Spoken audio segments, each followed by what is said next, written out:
Iran mocks Donald Trump after North Korea summit, says he will never get a better deal with Tehran either. Here's a summary of the article. Iran's top diplomat hit out at President Donald Trump's negotiating strategies after he walked away from talks with North Korea less than a year after he abandoned a deal with Tehran.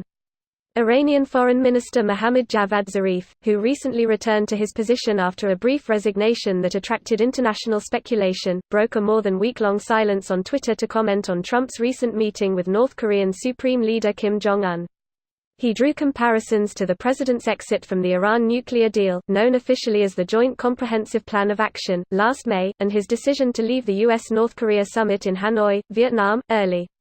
President Donald Trump returns to the White House on February 28 after a meeting in Vietnam with North Korean leader Kim Jong-un. The second-ever U.S.-North Korea summit produced no agreements, but both sides committed to continue negotiations.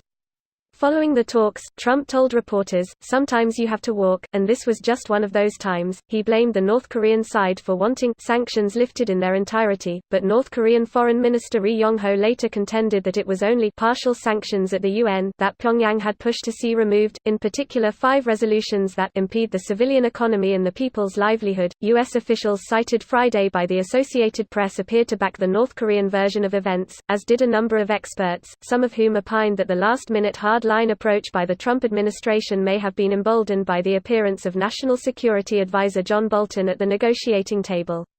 Bolton, a longtime critic of international agreements, previously advocated for military action against both North Korea and Iran. China has continued to support the Iran nuclear deal as well as the U.S.-North Korea peace process. This post received a score of 33,666, with an upvote ratio of 78%. Here are the top comments in response to this article. Art of the deal, folks. Never accept the same terms twice. Always look for something worse. I love the fact that the ghostwriter of that book got what is seen as the mother of all ghostwriting contracts, simply because Trump didn't realize that ghostwriters usually just get a fixed fee or similar, rather than a 50% or so cut on all royalties. The art of the deal represents the best deal a ghostwriter has ever got and likely ever will get, and the worst deal ever negotiated by a named author. No kidding. The ghostwriter's name is on the damn cover. Yeah, let's stop calling him a ghostwriter. His name is on the book. Ghostwriter is cool as fuck. You don't want to be called Jard, the one who wrote Donald biography. Imagine wielding a pen but your head is a burning skull. And then you're Nicolas Cage. Where'd all those bees come from? Oh no, my eyes. Punches women while dressed as a bear.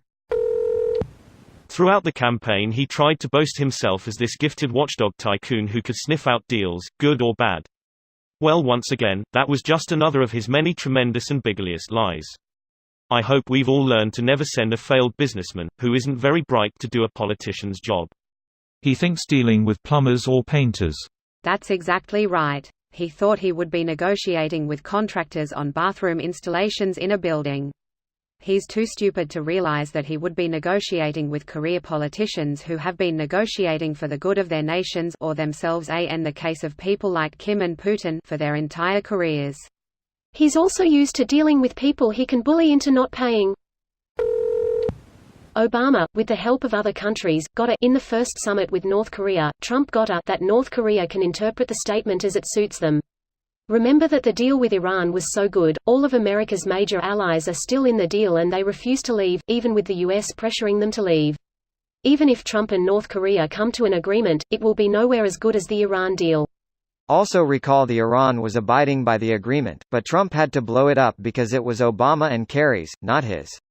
Yes, this is the most unfortunate consequence of Trump becoming president. He pulled out of the agreement with Iran not because it was failing, but because it had Obama's name on it. I doubt Obama is the reason. Trump's family has proven to have close ties with Saudi Arabia. And since Iran is the enemy of Saudi Arabia, they do not want any good deals for Iran. Heck, Trump is probably going to give the nuclear bomb to the Saudi. He might pretend it is because of Obama, but in reality it is for his ally that Trump refuses Iran's deal. This video was automatically created by Reddit to speech.